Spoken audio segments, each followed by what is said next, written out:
Well, hey, folks, it's Dave here. Late night on Saturday. Just got done watching the football game. That was a pretty good one, actually. The Bears, what a comeback, huh? The Packers really fell apart. I thought the Packers were cruising, and I was like, it's going to be a piece of cake, and then it wasn't a piece of cake. So, but yeah, so I just kicked back and watched some of that tonight. So, anyway, I thought I would invite you guys on, whether you're coming on live tonight or whether you're going to, yeah, the Packers did choke Dave. Poor Dave. I was thinking about you there, Dave. While I was watching the game, though, Dave, I was reading on that wrestling game. I really can't wait to jump back into that Phil Singer wrestling game. In fact, I'm going to order a couple of more sets. I think I'm going to order the Trago set 2 and 3. I think. Um, they got a handful of wrestlers that I'd like to play. But yeah, so I had my Packers hat on early, and now I got my Bears hat on. Um, and I think it was did the Bears win in my replay? I think the Packers won in overtime in my replay. That's what it was. That's what it was. Um, so anyway, so what I'm doing here tonight, here late night, as some of you guys celebrate, some of you guys are, lamenting the playoff games that just happened today. I want to talk to you guys about an article I'm writing for ST's magazine, and it's going to be talking about setting up my game day rosters. Okay, I want to write about that, and I have a few things I want to write up, but I want to get um, your feedback on some of this stuff too. So it's going to be about one thing I struggle with. And I've talked about on the show and on the channel here is how I set up my game day rosters. Okay. And I like to go a lot of times I like to just play a single game from the past. So I like to do an as played. Pick a game and play that game as close to as played as possible because I want to use the players in that game and I want to see my results compared to what happened in real life using the same players. Now I get once you fire up the game, like Ron says, it's all fictional. Once the first dice rolls hits the table, and it's not going to ever be the same. But you know what I mean? I want to kind of start on an even keel when I play my game. But sometimes that's not an option. Sometimes you have a game that doesn't have all the players, it doesn't have all the cards or whatever it is. Um, so I want to know what you guys do. Or maybe, like I said, maybe you play different years. And so there is no as played lineup with that. So I just want to kind of get your feel it out how you guys do it. If there's a game that you want to play, how important is it to you to get that opening lineup on the table as it is in real life? Or, do you just go with whatever lineup you want, whether it's, a baseball lineup or whether it's hockey with a goalie? I know that the project that Vinny's got going with the WHA with the highlight hockey 49 highlight hockey or 49 quick decks hockey, I should say. It's they're actually rolling for the goaltenders. So they're not using as played goaltenders. They're rolling in the game to see who plays net. I thought that was interesting. They are trying to they're not doing it as played because it's with WHA, there's really not a lot of ways to figure that out. But they are trying to make sure that if somebody didn't play with a team early in the season, but later that they do not play on that team early in the season, that they will only play later. So Grant's been working hard with Vinny on getting that set up. So I guess that would be one struggle would be, what happens when you have team sheets like that? How do you work around team sheets? So I'm going to put that on my list. I'm going to put team sheets will be one of the notes, one of the things I can talk about. Um, So team sheets are very different, So I'm gonna say team sheets versus individual cards. Is how I'm gonna write that one there because that's a big deal too. When you have individual cards, it's a lot easier than when you have team sheets. You're kind of locked in. The 49 highlight hockey and 49 quick decks football. They have team sheets. Second season has team sheets. Shootout team sheets. Second season football. Season ticket football team sheets. Now, sometimes team sheets are great, a lot less space, but you're kind of limited. You can't put on the table who you want. Sometimes you're rolling and to see who gets the ball or whoever it is. And it just, when you have the team sheet in front of you, the individual cards in front of you, it's just a little bit easier to say, this guy has the puck, he's taking the shot. This guy has the ball, he's carrying the ball. So, so how do you guys handle it? Is what I'd like to know. How do you guys handle setting up your rosters? So just put it in here in the chat, and I'll figure it out. I mean, are you guys okay if you have a game that doesn't have everybody carded? How do you do that? Do you just kind of wing it, or do you just put in your own lineup, or does it matter? Let's just say you're playing a hockey game and you're missing somebody. I know Apple Hockey doesn't card everybody. Hockey Bones does. Apple does not. And that's one of the big differences between the two games. So I played a couple of APA games. I'm like, oh boy, what do I do? I don't have the guy. He's only played a few games and they didn't card him. What do I do? So, yeah. So what do you do? I mean, even the wrestling game I'm playing. Let's just say I wanted to do a battle royal that happened in real life. Well, what happens if I'm missing one of the wrestling guys? Do I just substitute for him? I mean, because now I won't have the guys that actually wrestled, right? I'm going to have to fill in somebody. So I get, you can, just say, hey, this guy was sick that day, or whatever it was. I guess you can do all that. But I'm interested to know, like I said, because I'm going to try to write this article about setting up my game day rosters. And I mean, again, first world problems, the struggle of setting up a roster for a game is, probably the least of anybody's worries. But, in the world of gaming here, that is something that I try to figure out what I do. So I'm just kind of going into the chat room here, looking around. So I have Scott and Joe coming by, and Rowdy. Good to see everybody here. And Rowdy says, I'm curious, even with doing it as played starting lineups, how many guys go into the effort of implementing subs and pitching changes as played? I like to do that. So let me post that on the screen here. What I do when I'm playing baseball, okay, I will have Baseball Reference open. I live on that site. I live on YouTube and Baseball Reference. Those are the two sites I live on all day long. That's why I subscribe to them both. Because otherwise, hours of my life would be gone because I would be waiting for ads. So I'm on Baseball Reference when I play a game. But so that tells me who pinch hit, maybe who pinch ran if they brought in somebody, and then in order the pitches that they brought into the game. The thing about that is, though, I mean, that'll work great for some games, so for like APA Basic and Strat Basic. And if you're playing payoff pitch without the splits, that'll work. But if you're playing a game that brings in the lefty righty splits into baseball, that really doesn't work too well because, if there's a lefty at bat, maybe they brought in a lefty pitcher, a righty versus a right. So they brought in a pitcher for a certain situation, and your situation is going to be different. So I do try to go with the guy who actually played in the game, but my situation is going to be different. So maybe that's not the best move. You follow? And what if you got a hockey game and the goalie's getting crushed early on? I mean, how soon do you yank him out? So, I mean, some of the old games from the 70s, goalie would give up 10 goals and they left him in. So, I mean, how crazy do you want to get with that? Because there's a lot of hockey games that there's no fatigue with the goalie. Strat does. But I don't know if there's any other hockey games that there's a goaltender fatigue, that if they give up so many goals that they get penalized somehow. I don't think I've ever seen that except for Strat. I mean, other games I played.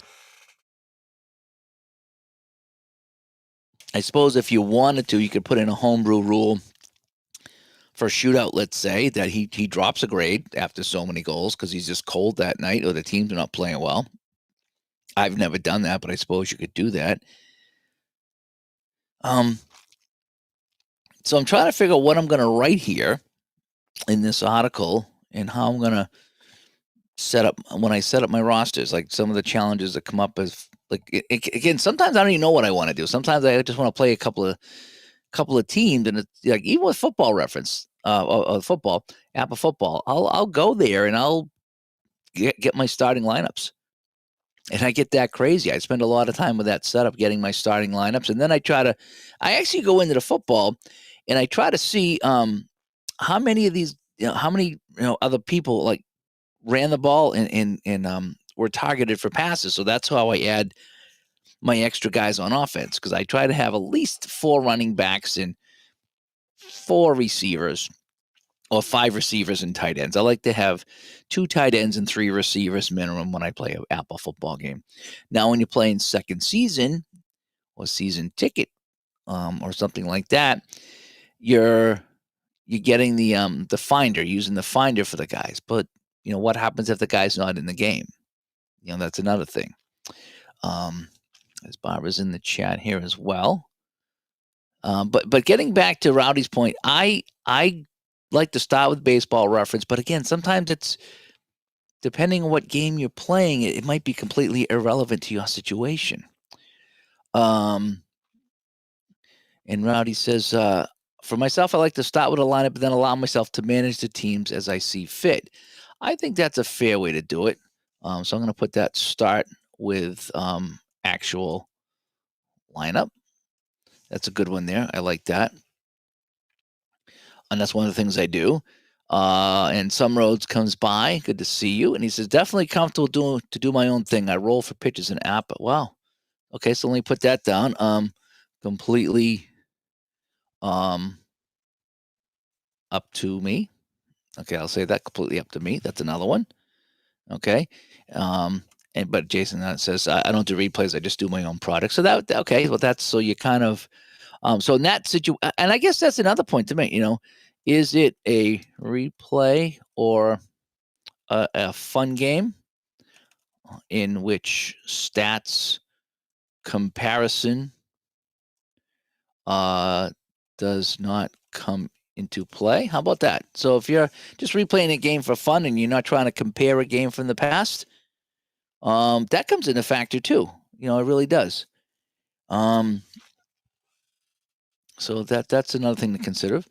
And Rowdy also says, personally, I replay a lot of my Marlins baseball and use the correct starting lineup, but make management changes I see correct for the situation to see where I fall. Yeah, I guess, yeah. So in that situation, you are trying to get you are trying to see, there is a comparison. So here's my game. Here's what happened in real life. I'm going to start the same, and then I'll manage as I see fit, because, I don't know how many, times I played, baseball on here, and, the pitcher will go the whole way, and he'll win, 3-1. It's like, okay, he went 9 innings, but in my game, it's 6-6 in the second. So it's like, there's no way he's going 9 innings at this point.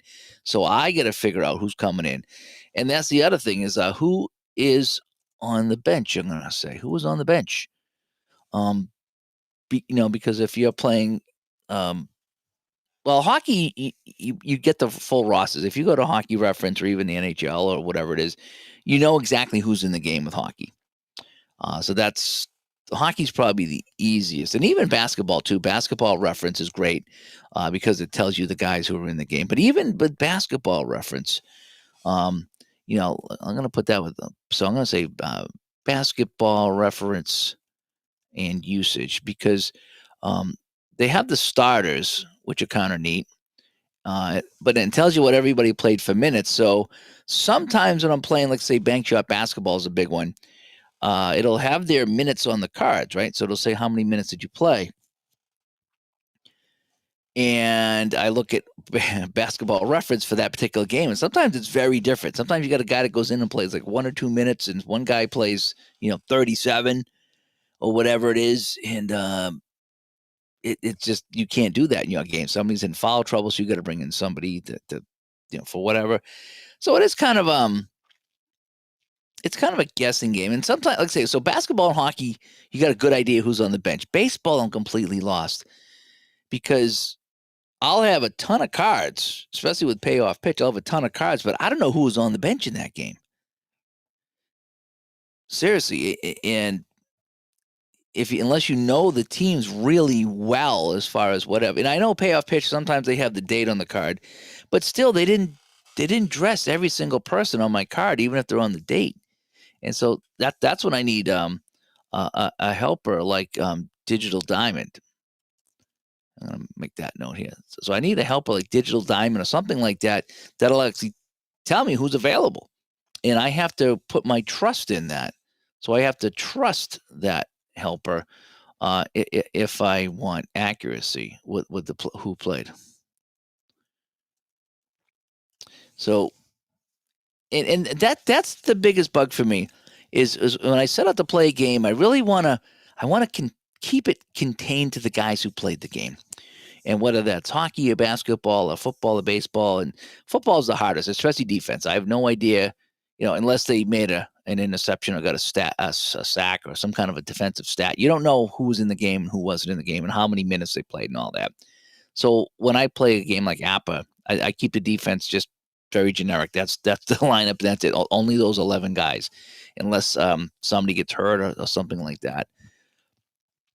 Um, but with hockey and basketball, the easy ones. Baseball's a tough one. So I guess it's probably a little bit more towards baseball. Although, again, if you don't have everyone, if you got a game that doesn't card everyone, what are you going to do? What is the deal?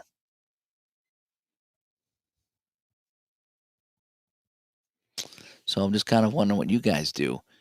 And Keith comes by. Hello, Mr. Keith. And Barbara says, I will not play a game if I do not have all the correct plays. I like to play as close to real life as I can. And that's kind of where I stand too. I mean, when I set out to play a game, I know the results in real life and I want to know what happened to me, in my game. So how am I going to fare? And that's what makes it fun for me. I guess that's where I like to be, is in the fun factor range. And so I can try to say, hey, what was my result compared to real life? Now, if I go with a different pitcher, a different goalie, a different quarterback, I'm already starting off not level. And so I guess that might be a good way to put it here. Start with actual lineup or on even level. And Josh comes by as well. Good to see you. And Rowdy says that's one of the benefits of payoff pitch is Joe cards almost all the players. Yeah, I mean, maybe one guy that pinch ran and never batted. I don't think he cards, but I mean it's rare to find somebody that wasn't carded. They really have to have not played any amount at all. I mean, if just somebody come in and pinch ran one game, then maybe he's not carded. But I think you play 1 or 2 games, you still get carded and payoff pitch. And even in Hockey Bones too, you play one game. There was one guy when I did my '92 Bruins replay, which I need to get back to. There was the opening day, Boston versus Hartford. There was a guy in Hartford that played one game, and he got a whole bunch of penalty minutes. So his card was just full of penalties. He played one game, and I had him. I was able to play that guy in Hockey Bones, and he played that one game and won't see the ice again because he never played another game. And he's just probably just a goon or a mucker. I think I never heard of the guy, but I got to play him, and I thought it was pretty cool. And he got some penalties in my game, but otherwise I wouldn't be able to do that. And Scott chimes in and says, so you got a PDF of season ticket baseball. He goes, I didn't print every player because there would be 60 pages. I only had a few players on them. And the ones that had the least playing time. Well, again, that's up to you. I mean, are you okay, playing a game? And if you don't want to print Ken Maka because Ken Maka only played a handful of games, you don't have to. You can just keep in, was it Larry Parrish at third base for the entire season? So I mean, it's all personal preference, but that's what I'm asking here is when you're setting up your rosters, when you go to play a game, whether it's a team sheet or it's individual cards, what do you guys like to do? I mean, what is your criteria? How do you go about that? Is I guess what I'm doing here. What are your do's and don'ts? What are the boxes that you need to check? What are some of the boxes that you don't need to check? So that's what I'm kind of wondering here. And Rowdy says he's had season ticket as well, and he does have the extra players sometimes. Barbara says she has Strat and she has a hard time wrapping her head around playing fantasy. Let's say 72 versus 91. She goes, she likes Strat, but it's hard for her. Yeah, she just got the Diamond Gem set, and that's a whole different world, actually. Um, is playing teams from different seasons. I right now, and for many years now, I've enjoyed playing teams within the season. That's why I like to get the whole season when I get things. And I don't mean to sound like, oh, I gotta get the whole season, but I do like to have all teams available and all players available if possible because I like to play within season. Once in a while, and it's not often, but once in a while, I will play teams from different years. Usually, it's a quicker play game. It's not a longer game. It's a either a quick play game um, like the family football. It's got the Super Bowl teams, right? Chris White's VSU football. It's got the Super Bowl teams, and so I have those. So I have played some different Super Bowl teams and see how that goes. But I haven't. But I won't. I don't like to do like the 27 Yankees against the 2004 Red Sox. I just I've never I haven't got to that point yet. I might someday, and I might really enjoy it someday. But right now, I like to go. I like just to go to the reference site, find a game, whether it's baseball, football, hockey, basketball, and play that game, or be part of a co-op. And the co-ops are all within season, so I like to do that as well. So again, just my preference right now. I might look back on this video in a year or two or 10 and say, "Wow, I can't believe I didn't play different teams from different years and different eras because I'm having so much fun now." So I might look back on that one day and say that. But for right now, I like to play within seasons. Yeah. So for me, um, that's just what I like to do too. And goalie fatigue would be great in Grant's game. Oh, you might be able to. I mean, again, built in a homebrew rule to say drop it down a level if he gives up too many goals. It happens. Scott says it also depends on what kind of replay I'm doing. If it's a team season replay, I'm going to be as close to the lineups as possible, but it doesn't have to be exact. Okay, so Scott makes a point that it doesn't have to be exact. Okay, I'm going to put that. It have to be exact. And here's a question for you, Scott. So if it doesn't have to be exact or as close as possible, what are you okay with? So if you don't have the card, is that when it's not exact? Or if you have the card, are you trying to play exact? So I guess the question is if you have the card available, are you still not choosing to play him for some reason? And when does that come into play? When do you it doesn't have to be exact, but is that your choice as far as not playing the guy, or is it only when you don't have that guy available, or maybe he's either not carded or he's not on the team sheet, or maybe he's on a different team? Maybe you got a team sheet game and this guy played on this other team and that's where he is. So what do you do at that point? So team sheets, so players on different teams, how do you handle that? If they were traded or something like that. And the Sub Master Chief comes by. Good to see you. He goes, I will use the starting lineups as best I can with the players I have, then manage coach based on the situation that comes up. There are so many varying factors during a game and a season that will all even out in the end. I think that's a good point.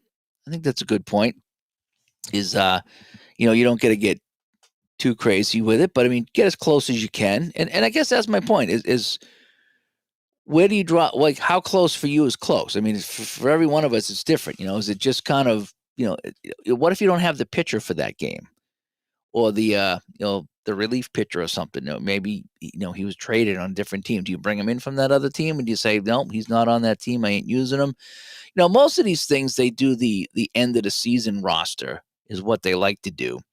Payoff pitch is different, but Stratton, Apper, and a few other ones they go with the end of the year lineup is what they usually do.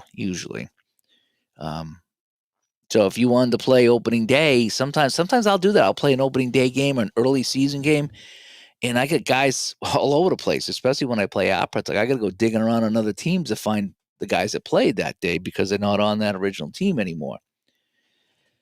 Payoff pitch doesn't have that problem. Again, that's one of the anomalies in this game. Anomaly, is that right? The word? What did I say? And here's the other thing. Yeah, here's another one. How do I set the lines in hockey? Do you go by the roster sheet? It comes with the cards. That's a great point. I'm going to put that on here. Lines in hockey, because I mean you have obviously there's baseball roster, the lineup, so you know who's hitting where. So baseball's easy. Basketball, it gives you your starters on the reference site. With hockey, though, it doesn't tell you who started. It doesn't say who played on what line. That's the kicker about hockey. I think hockey is the hardest because you don't know who played with who. You don't know who started. You might get minutes played depending on what season it is. But I would say I'm going to put here, hockey is the hardest because you just don't know who played with who. And I guess if you wanted to, again, it's like how crazy. I'm going to write that. How crazy do you get? How crazy do you get looking up stats? So you could see, a goal scored in hockey, and you might get the goal and the assist. So maybe, if you get the I'll just go with somebody I know. So Esposito for Boston scores, and it says from Hodge and Busick, and that happens. You see Esposito, Hodge, and Busick continually throughout the day on that score sheet. Now you have a pretty good idea that Esposito was out there with Hodge and Busick, right?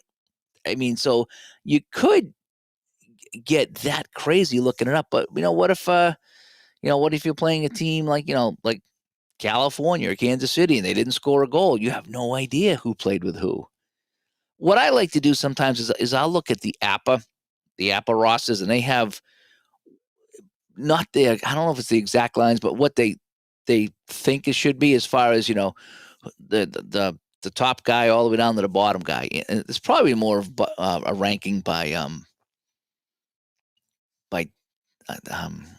ratings than it is so much who played with who. So is that top line, are they really all together? Is that second line all together? Is that just when you go down the list, this is the best guy all the way down to the worst? See, I don't even know how APA does that really.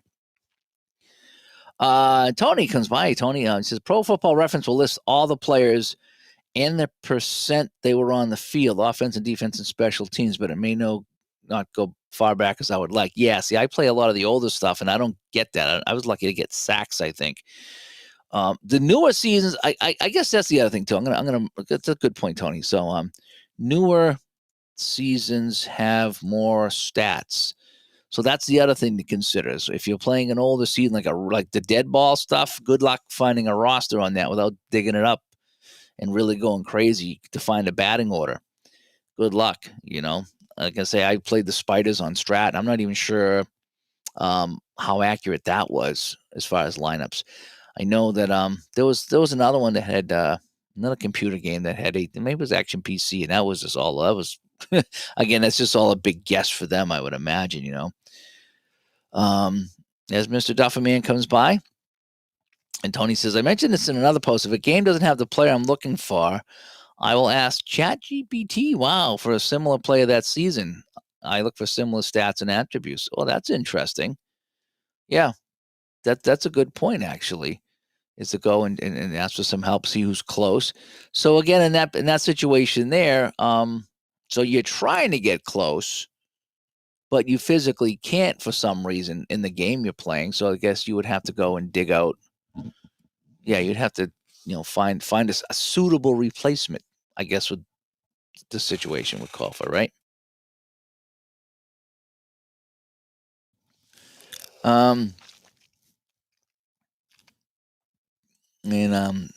Scott says if it's Ken Marker, it's different. Well, yeah, I mean, that's Marker Madness, right? Marker-mania. And Scott also says, I'm going to use all the same starters and pitchers I have available. If a player only played 1 or 2 games, I might not have those cards. Yeah, so that's kind of what you do,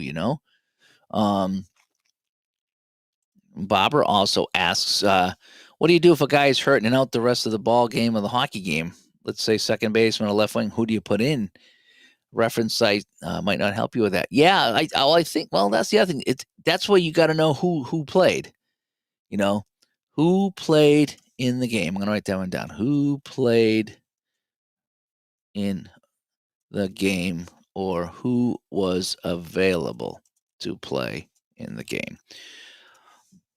Because in hockey, like I said, with hockey is easy. You have the guys, who played in that game, and basketball too, with Basketball Reference. If you're playing with as played lineups, you know who's in the game. So if Kareem Abdul-Jabbar gets hurt and he's out for the game, you know who was available to play.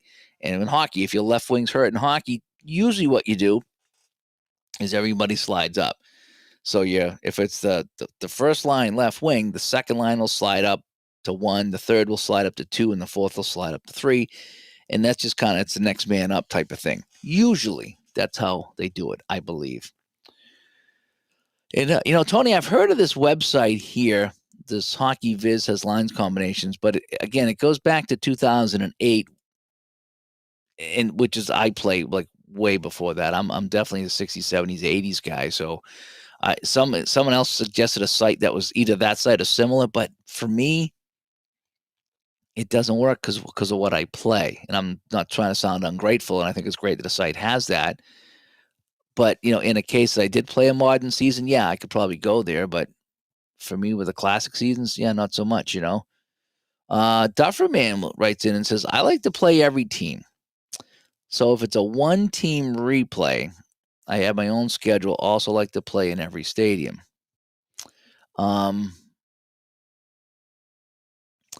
That's interesting.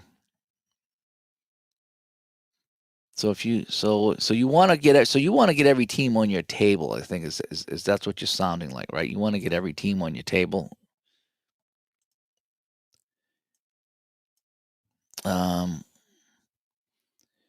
Yeah, so AP was saying the same thing. The only thing for hockey, you can find out who played in a specific game by looking at the box score. But yeah, you don't know who played with who, and you know how long they play, because sometimes they'll have the minutes played. But yeah, you don't know who played with who. So I'm trying to write this article about setting up my game day rosters and what I want to talk about with that. And there's a whole bunch of things I want to say, and some things I talked about here on the show, but I'm looking for some feedback here. So if you happen to be catching this on the replay, again, just leave it in the comments about how you play and how you set it up, and what do if you're playing with team sheets or if you're playing with cards, how does that change what you do? I know a game, like Matchup College Football, ST's game, he kind of solves the problem about playing with backups. And that's one of the things that I have that kind of gets at my craw about football. Is like, I don't know, when to use the backup guy. And I don't mean backup. I mean, how do I say this? So if you got your 11 guys out there for football, right? The defense. They're not playing every snap of the game. Guys are coming in and out. Guys get a breather. Guys twist an ankle. They come out for a couple of plays.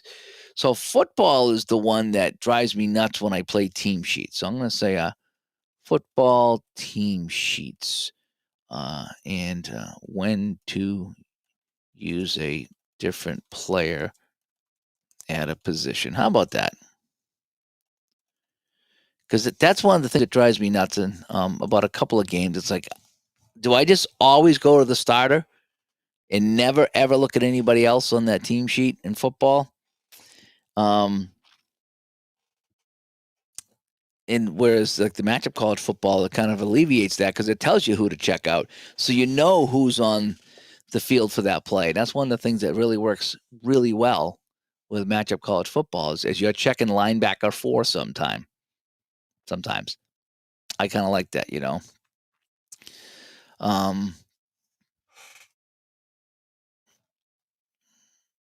So that's another good point. So I guess different.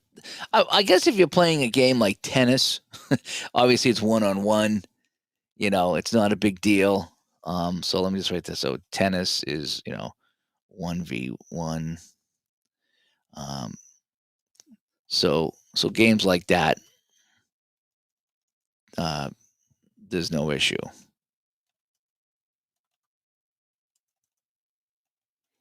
Trying to think of another game like golf. Golf is the same way. It's just you pretty much know who played in the tournament. But I'm thinking team sports. Um, that's more where I'm going with this rather than individual sports. Because again, you're playing golf. You know who the golfs are. Tennis is 1-on-1. Soccer's another one. Not that I play much soccer, but yeah, I don't know how you would. I don't know if there's a soccer on that site or not. And I don't even know where you look up soccer. So it does have soccer. How about that? That's pretty wild.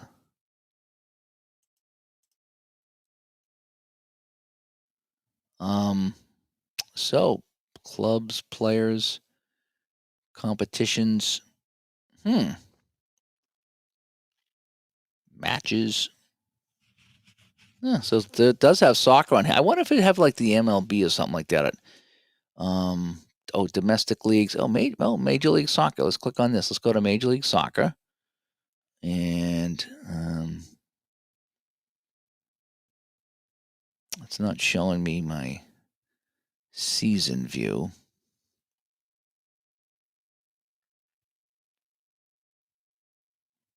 So let's set up a little bit different than the basketball, football, but there is soccer here. So let me just click on scores, and we'll see what it says here. So we have a game between the LA Galaxy and San Diego. What's it going to tell? Oh, match report. Let's see what it says. Oh wow, so it does have the players and the bench.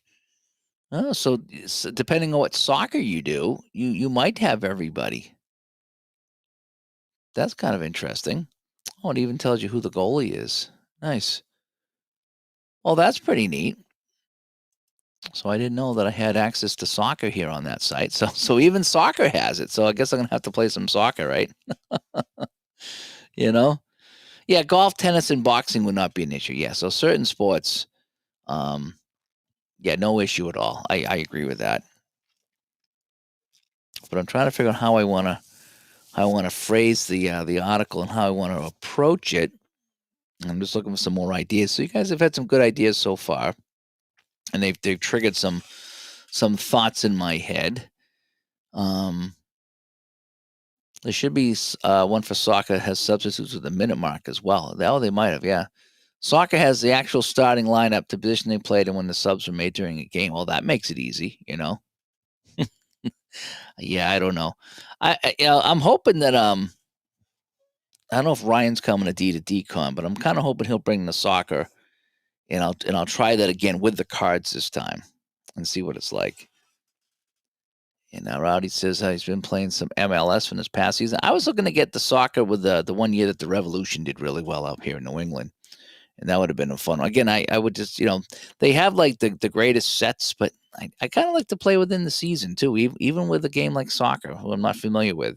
Do I really want to play 65 Spain versus 79? Whatever, France or something like that, because they were the best teams at the time. I'm not sure. I'm not sure. Um, and Keith says, Marco would be proud if you brought out the soccer. I know. And he'd be proud of my Bears hat, too. He's probably celebrating right now. He's probably shooting off fireworks somewhere. I know him, Marco. And never have overtime, but you do have extra time, which never makes any sense to me at all. No clue how you keep time in soccer. You just go along until the guy says, oh, yeah, time's up. I always thought that was weird. I do. I think it's weird. It's called extra time and then penalty kicks. Yeah, I know. It's weird. So anything else here that we can think of as far as setting up your lineup? I mean, obviously there's different places you can go to get those lineups, but what do you do like in the game, even like Hockey Blast or Soccer Blast? I know Soccer Blast has all the cards. I know Hockey Blast doesn't have all the cards. So what do you do? What do you do if you're playing a game of Hockey Blast and you don't have anybody? And how important is it? I guess that's the other question. How important is it to you and the game you are playing? That I guess that's what it really comes down to. How important is that? Because if you don't have the guy, then you can't start with that lineup there. And let's just say, you're doing a co-op thing. Let's just say you were doing that. You were part of one of the co-op um, things, like the '84 baseball. What happens if you want to play in that '84 baseball co-op, and one of the games you pick and whatever game you're playing doesn't have everybody, no matter what it is. Now what do you do? So now that guy's not going to get any stats for that game. And I guess I know it's all just fun. We're all doing this for fun, and it's not the end of the world if somebody doesn't get an at bat, or get a shift in hockey or something like that. But um, does that bother you that this guy's not going to get any stats for this game? In any game that you want to play with that, you don't have that guy available. Keith brings up a good point. He goes, the beauty of play is you can rate the guys and create the guys yourself. Yeah, I know Strat, they used to have that app on the phone that would call up the card. So if the guy wasn't carded, I think everybody's carded on the computer. So you could call up that app. But now they've tied that into Strat Max, I think. And some people weren't happy about that because you could play Strat, call it up on your phone. And that's, again, it's not like having it printed in front of you, but at least you can get that guy in the game, right? If you had it on your phone, or you just play it on the computer, or you get Strat Max, right? But if you wanted to set it up on the table, I mean, I don't know if you could print that stuff out there. If you get that image on your phone, if you could print that, or if they purposely made it too small for that. I don't know. I don't know if about that there. And AP says, if you think, because I think if you're doing a season replay product, then it would be important to have all the players. Yeah, well, that's my point. Is that depending on what you're doing, it is important.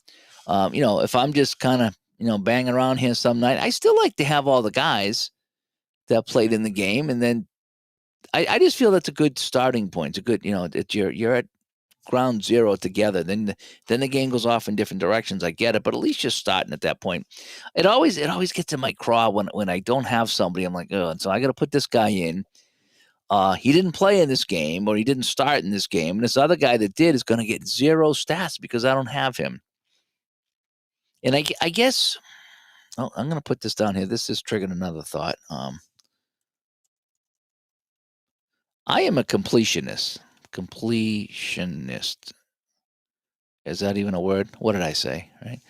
Um, I've always been that. Like when we were kids, I remember me and my brother. We had they were dolls, they're action figures now, but we got the Star Trek ones, right? And we had Kirk and Spock and everybody. We had everybody but the girl. And I remember I was like, oh man, we almost got the whole set. Almost got the whole set of Star Trek, right? And we weren't even big Star Trek fans, but in the '70s that was a big thing. And I remember my brother got one of his birthdays. Somebody, it looked like we were getting clothes. A kid, you hate getting clothes as a kid, right? Nowadays you love it. You want the underwear and socks, but back in the day, you wanted fun stuff. And my aunt wrapped up something that looked like more clothes. He opened it and goes, oh, more clothes. And he opened it up, and it was some fun stuff in there, but the girl action figure for Star Trek was in there. I was like, no way. My head was blown. You faked this out. Now we have the whole set. And I don't know if we ever even played it, but we had the whole set. So I guess being a completionist, I like to have everybody. And and I guess the other thing is too is um knowing I have everybody is another thing. Knowing I have everyone, it's part of my anxiety. I guess it would be, if you will. The like I see people selling individual teams, and I have bought individual teams. I did buy them for was it App or a Strat? I bought. I think it was Appa. I think I bought the World Series teams, and then I bought the two other runners up. And it might have been 2004 that I did. because I wanted to play the World Series, but I wanted the Red Sox to play the Yankees, and I wanted to see, I wanted to take the Final Four teams. So I did buy them, which I was at Houston. I think Roger Clemens was on Houston. So I did buy 4 teams, which by the end of it almost cost me as much as the whole season. So I probably should just got the whole season, but that's another story. And so I usually don't buy individual teams because I want to have access to everybody. Like even the so I'm playing the playoffs for 2025 Fast Drive Football, right? Al sent me 2025, and I played a couple games here earlier. And I'm glad I have the whole season because I want to play like a couple of Jets games to see how bad they are. I want to see if New England can beat the Steelers if we don't play them in the playoffs, So I like to play within that season. So I like to have every team. You know me, I like my bad teams, but I like just the obscure teams too. It doesn't have to be just the better teams. It can be anybody. And so I don't like to buy individual teams. I sleep better at night knowing that I have all the teams, and I sleep even better at night knowing I have the players. It drives me nuts when I go to play a game and I don't have somebody. And I've done that with the co-op a couple of times. So I grab this game, and a lot of times before I even put my name on the game, what I will do is I will go check the game to see if I have the person carded. And if I don't, then I don't grab the game, because there's been a couple of times I grabbed the game and I set it all up in Apple. I think it was Apple Hockey, and didn't have someone. So I had to break it down. And I played it in Hockey Bones because I did have him. And I would have rather played that game in Apple and had it all set up, but I was missing someone. And that bothered me. It bothered me. I was missing one guy. Anyway, that's me. I'm a completionist, and I know I get anxious when I don't have everyone or every team. When I get the poor Joe Bryan Bankshot Basketball. I ordered all those seasons, and I got the ABA 75, 76 ABA. I was missing the San Diego Sales team card. Something I'll probably never use. But everyone else had a team card. I was missing the Sales. And when I went to Colorado, he brought it, and I took it home from Colorado. That's how cool Joe Bryan is. So I now have the complete set. The set is complete. Hockey Bones, there was a couple times where I didn't get the team assist cards. I don't use the team assist cards. But I have 1 or 2 teams without a team assist card. And it bugs me that I bought the set and I don't have the set complete. Not that it's going to matter, but it does bug me. It does bug me that I don't have the whole set, and I bought the whole set.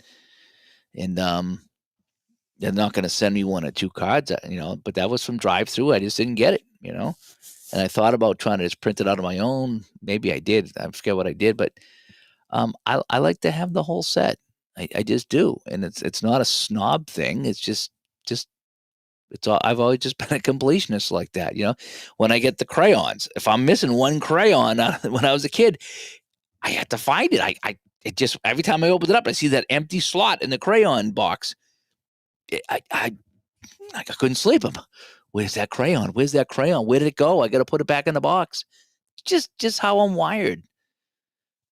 Just how I am. And luckily, it's not a lot of this hobbies. It's not like I'm collecting, cars or ancient Chinese vases from the Ming Dynasty or anything like that. It's fairly, some of the games are fairly inexpensive, and some of the cards are somewhat inexpensive. Some aren't. But I'm not, going crazy with this stuff here. Let's see. Back in the chat room here. AP says, if you're replaying a game with Pocket Pennant Run for the PC, it will show you who the relief pitchers were for the game and who were the pinch hitters. Oh, that's good to know. I might have to go back and check out that again. I know Paul's done a fantastic job with that software. He just picked it up. He just kind of fixed it. It was pretty good. It just didn't always work, and now it works. Scott also says, when I got my first Strat baseball game, the teams only came with 20 players. I remember hearing about that. I mean, I don't have that, but yes. And Ron does like as carded replays, and he does that on the computer where he just says, okay, if you were carded, you played. If you weren't, then you don't. It's hard to do a season replay like that because there's so many players that aren't going to get stats. So some of these other guys are going to get more at bats than they did in real life. So that's where your stats are going to be screwed up. And even with hockey, if you're playing hockey, well, that guy that played 5 games, well, someone's going to play 5 games, so someone's going to be getting 5 more games than they usually did, and so that's going to throw off your stats too. So, and he said he had a 71 Cubs. They didn't have Ernie Banks because he was one of the extra players. Imagine that. Yeah, I do imagine that. And Rowdy says, I have a love-hate relationship with the PPS software. It's great until the database goes nuts in the middle of a replay. Yeah. Supposedly that's been fixed. Supposedly it's like 92 or 95%, good. Reliability is what I should say. Banks had 80 at bats. It was his last season. They still should have carded him, right? Barbara says she pulled out Strat to play some 78, 79 teams. She played hockey instead. She has it on the table. We'll try to play it. Yeah, I mean, I'm not trying to discourage anybody from playing a game that doesn't have all the players. That's not what I'm going with this at all. I just think that it depends what you're doing, and that's what I want to find out, and that's why I'm going to write this article, and I want to find out.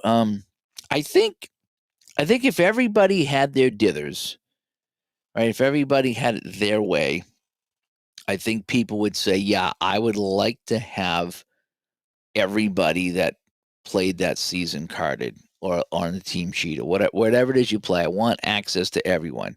The other thing that Pocket Pen Run does is they give you everybody in the spreadsheet, which is kind of nice. So I've played some Pocket Pen Run games right off the spreadsheet, and you get everyone, and they're all rated, and you're like, "Oh, that's fantastic," But I think if everybody was honest, they would say, "Yeah, if I, of course I would want everybody, and I'd want everybody on a card or on the team sheet. I wouldn't want anybody missing." So I think if you ask anybody, that would be the answer. But at the same time, it's not, if they have a favorite game that doesn't have some of the other guys, it's not that big deal to them. And that's the other thing. I mean, I'm just thinking of, how important are those guys? How important are the fringe? I'm going to call them fringe players. Okay. The guys that played a handful of games, maybe one game, maybe they had 10 at bats, maybe they played 1 or 2 hockey games. I was at the Loisel guy. Was it the Winnipeg goalie? He played 1 NHL game. He was 18 years old, and they threw him in, and he got beat up in an NHL game at 18. But he played the 1 game. He was carded, and I played him. He actually won the game here in the channel. But guys like that, some people, like, if someone got 5 or 10 at bats or played 5 games in a baseball season, because I'm not going to miss them. And some people are okay with that. Some people just say, "Yep, I'm okay with that."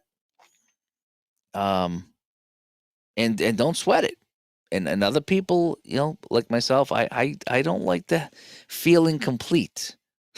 As stupid as that sound, I don't want to be incomplete, And yeah, well, that's the other thing. Yeah, so that's a great point too. Digi Dugout has lineups, so so I'm gonna put Digi Dugout and such for lineups. But if you're playing, like I say, if you're playing 2 teams from other seasons, then you're kind of not too worried about that, right?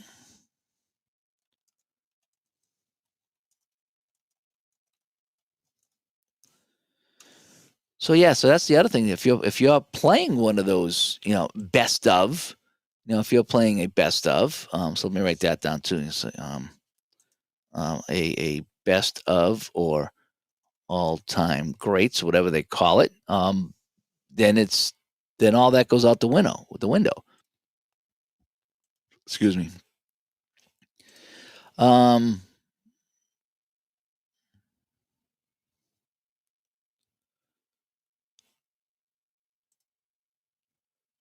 Yep. Says, so Barbara says, I love Strat, and I played the 2024 Mets against 3 different teams, all in 2024, so I need to remember that. Yep. And Scott says, that Banks was carded, but you have to pay extra to buy 4 additional players. Well, that's the other thing. I mean, if you have access to that, if you're allowed to buy the extra players, I know Appa now with the baseball, you can get the extra cards, but it does cost more because there's a lot more guys playing than it was back in the day. Whereas if you buy a 70s or 80s season, you get everyone, and they might not be on the team you want. You might have to borrow. Like I had to do that a few times. That's okay. I got to steal this guy from Cleveland and this guy from San Diego to make my lineup complete, but I still complete the lineup, and I don't mind that. And I've had to do that with Apple Hockey a few times. All right, who do I got? Who I'm missing? What team are they on? And as long as I have them, I'm okay with that. But that happens sometimes too. But yeah, if you're playing, the 65 Giants and the 2025 Dodgers, I guess you just go with the best lineup you can. And then there's another point that Vinny brought this up too, is gaming the game. So if you're playing, like say, well, baseball probably is the one, and you're playing a left-handed pitcher, you could just, grab all the right-handed batters. Is that how it is? You hit better with that, so you could fill up a lineup full of right-handed batters. But is that what you want to do? I mean, you're kind of gaming the game at that point there. So you're thinking about your rosters, and sometimes you're like, is this the guy I want in there, or even pitches, like APA pitches with bad grades, with APA pitches with D, batting mostly righty batters or whatever it is. I mean, yeah, there's a few ways you can,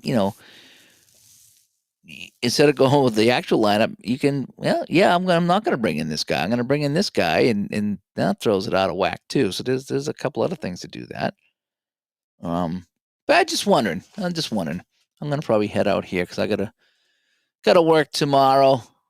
Just one game tomorrow, but hopefully they won't go 10 rounds of a shootout. I hope. But anyway, I just kind of want to know what you guys think. When you guys are setting your lineups, and again, you can leave it in the comments of this video. So let me just go over my notes that I wrote here tonight, so you guys can comment on this. Okay. So I was talking about, again, I kind of struggle when I'm setting my lineups, and I say that because I want to get it right. I want to start on even ground if I can. Obviously, if you're playing teams from other seasons, then you don't have an as-played lineup to work with because that game never happened. So team sheets versus individual cards. Talk about that, how that works. What about players that are on different teams that were traded? How closely do you follow that? Like in Shootout, it tells you what guys played on different teams, and you can roll the dice to see, which team to give them credit for playing that day. Or what I like to do is go back and say, okay, well, they weren't playing on this team until January 1st, so they don't get any stats until January 1st on this team. But again, that's more research you got to do to go do that. So again, I go to Baseball Reference. I look around. I have an idea what's going on. Again, do you like to start with the actual lineup or an even level, as close as you can? Like Jason was saying, it's completely up to you. If you as far as your lineups go, whatever you want to do. But what I guess what are you trying to do? What are you trying to do? And how do you know who's on the bench? Especially with baseball. Do you use helpers like Digital Diamond? Someone else was talking about Replay Baseball. Their PC game tells you who's on the bench. Obviously, newer seasons, they have more stats with the newer seasons. So, I mean, if you're trying to play, like a 60s or 70s hockey season or football season, there's not going to be as many stats as there are nowadays for those two sports. So you have a better idea who is with who. Do you go back and even watch videos? That might be another question. Do you watch videos of the games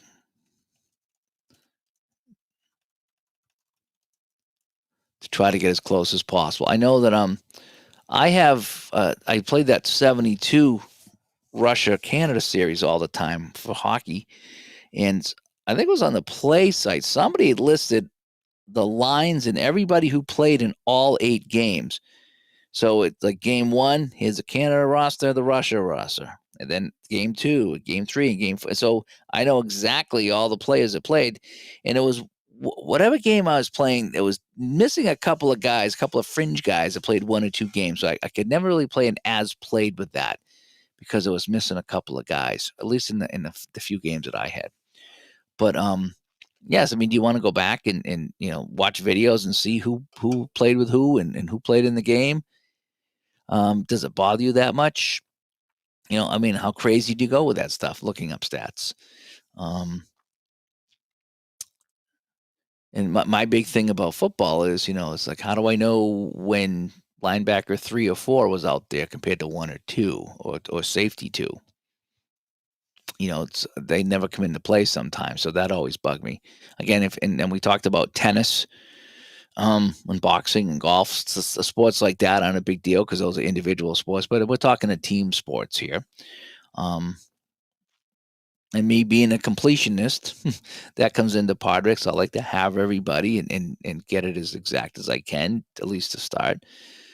And a lot of that, again, I talked about my anxiety, how I like to have everybody, and if I don't, it kind of irks me if I'm missing one guy or one card or if the set's not complete. I'm like, you remember the stories of the dragon with all the gold, and if somebody sold one gold coin, they couldn't rest, and even though they had all this gold everywhere. That's kind of how I am. I like to know that I just have the set. There's something about that that's relaxing.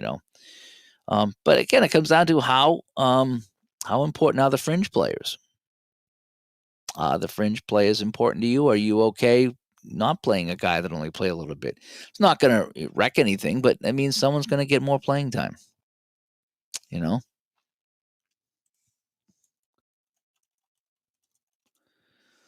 But anyway, that is that. Does Stone Cold Hockey for the PC have 72 Summit Series available for the PC? I think so. I think so. I might be able to look that up real quick here before I sign off.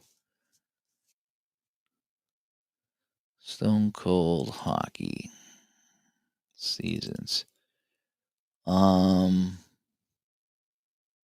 It's got the Canada Cup. Oh, it does have 72. Yeah, I think it does. Yeah, I think it does. I might even have do I have the printed set for that? Because if there's a printed set, yeah, it does have the Summit. Yeah, it does.